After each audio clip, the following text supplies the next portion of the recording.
Jumpa lagi dengan Miss Nita dalam pembelajaran hari ini tematik, dan kita sudah masuk di tema E tentang wirausaha. Oke anak-anak, sebelum belajar mari kita memohon bimbingan Tuhan dalam doa dan kita berdoa. Bapa di sorga, kami anak-anak kelas 6 sangat bersyukur Bapa menyertai dan melindungi kami sampai saat ini. Kami sudah masuk pembelajaran tema yang baru, dan kiranya Bapa menolong kami agar kami boleh belajar hari ini dengan penuh tanggung jawab dan kami boleh memahami materi yang disampaikan. Dalam nama Tuhan Yesus Kristus kami berdoa kepada Bapa di sorga. Amin.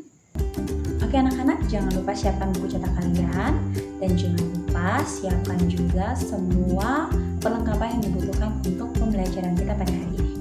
Nah, hari ini kita juga akan sama-sama menyaksikan praktikum yang akan Miss praktikkan kepada anak-anak lewat video pembelajaran ini, dan anak-anak boleh mengikuti praktikum ini dari rumah masing-masing untuk bisa menyimpulkan apa yang menjadi inti daripada hasil praktikum hari ini.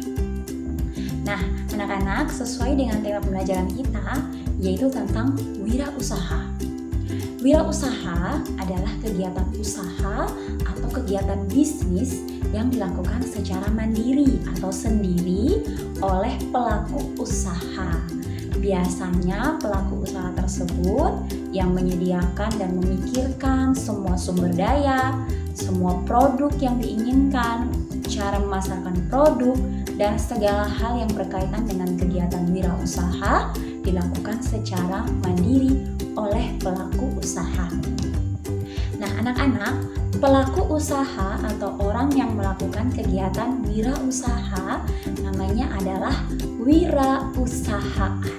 Nah, anak-anak, saat ini di Kota Kupang ada banyak sekali kegiatan wirausaha.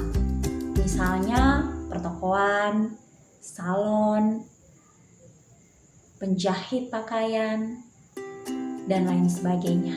Nah, kegiatan wirausaha ini sama dengan kegiatan ekonomi.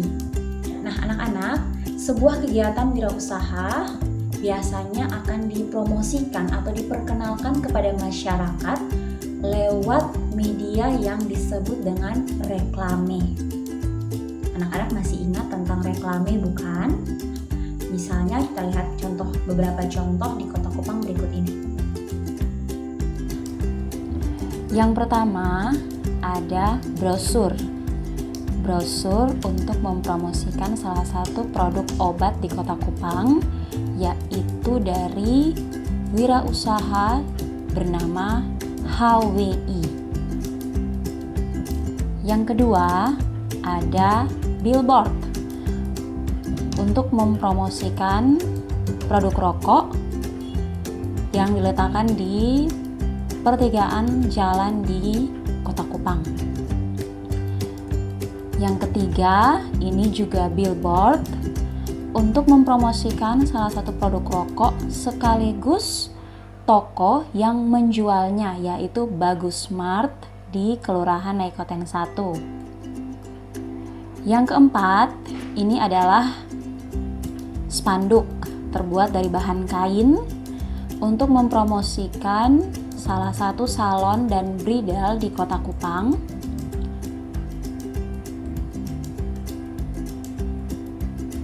Yang kelima, ini juga billboard yang diletakkan di tempat umum tepat di depan pertokoan tersebut, yaitu UD Karya Jaya yang menjual perabot rumah tangga dari bahan plastik. Yang terakhir, ini adalah spanduk di salah satu toko yang sedang obral, kasur busa dan spring bed. Nah, ini semua adalah reklame di beberapa jalan di Kota Kupang yang mempromosikan kegiatan-kegiatan wirausaha di Kota Kupang. Dalam reklame biasanya tercantum nama tempat, alamat, barang dan jasa yang dipromosikan, dan juga kalimat ajakan atau promosi menarik dalam bentuk gambar lainnya. Ada juga reklame yang turut mencantumkan link untuk mengakses informasi penting tentang tempat wirausaha atau tentang suatu kegiatan, misalnya untuk mendaftarkan diri menjadi anggotanya. Misalnya pada reklame poster ini. Ini adalah reklame untuk menginformasikan tentang kegiatan seminar nasional oleh Sekolah Tinggi Agama Kristen Kupang atau STAK Kupang dan talk show tentang berselancar di lautan depresi. Untuk pembaca yang ingin mengikuti seminar atau talk show ini harus mendaftarkan diri pada formulir yang ada di link ini. Nah, anak-anak, kalian masih ingat tentang formulir bukan? Nah, ini dia formulirnya. Formulir itu sebuah lembaran yang berisi identitas atau beberapa pertanyaan yang perlu diisi oleh seseorang berkaitan dengan suatu hal. Di pertemuan sebelumnya anak-anak sudah tahu apa itu formulir, lalu bagian-bagian dari formulir dan jenis-jenis formulir itu seperti apa saja. Hari ini kita akan belajar lagi tentang petunjuk pengisian formulir. Nah, anak-anak, sebuah formulir supaya diisinya tidak salah atau sesuai dengan keinginan orang yang membuat formulir, maka ada petunjuk atau rambu-rambu atau cara-cara mengisi formulir. Nah, petunjuk pengisian formulir biasa diberi tanda bintang. Ini adalah contoh tanda bintang sebagai petunjuk pengisian formulir ini. Biasanya ada di bagian paling bawah dari sebuah formulir.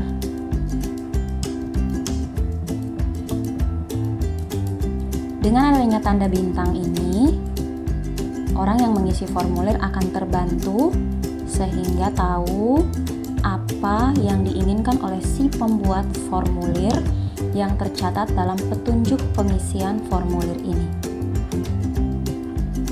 Selain tanda bintang, ada juga formulir yang menggunakan tulisan catatan di bagian bawah formulir atau NB di bagian bawah formulir.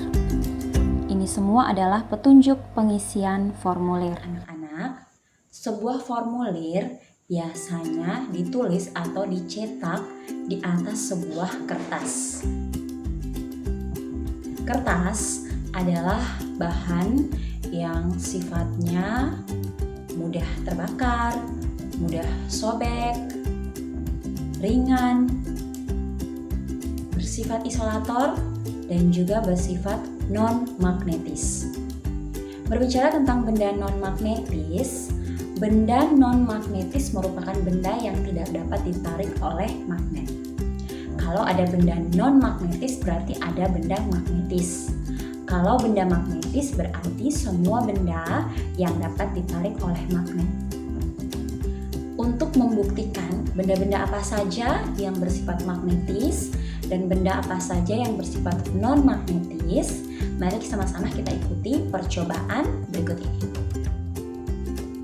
Kita siapkan sebuah magnet, lalu benda-benda yang akan diuji adalah kertas, selembar kertas, lalu yang kedua cermin, lalu yang ketiga benda kayu. Di sini Miss menggunakan pensil dari bahan kayu.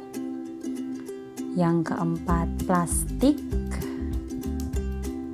lalu yang kelima kain. Miss menggunakan sapu tangan untuk bahan kain. Berikutnya adalah penjepit kertas. Selanjutnya adalah air. Lalu kita siapkan juga paku, bisa menggunakan paku jenis apa saja. Miss menggunakan paku seng. Lalu penghapus. Berikutnya adalah sebuah koin atau uang logam, lalu ballpoint atau pulpen, ada juga gunting, Dan yang terakhir adalah besi horden. Kita dekatkan magnet pada setiap benda untuk membuktikan benda ini magnetis atau non-magnetis. Pertama, didekatkan pada kertas, tidak terjadi reaksi apapun. Didekatkan pada cermin, juga tidak terjadi reaksi apapun. Didekatkan pada pensil kayu, tidak ada reaksi apapun. Didekatkan pada plastik, juga tidak ada reaksi apapun. Didekatkan pada kain, tidak ada reaksi apapun. Didekatkan pada penjepit kertas, bagian besinya terjadi gaya tarik dengan magnet. Didekatkan pada air di dalam wadah, tidak ada gaya tarik apapun yang terjadi dengan air.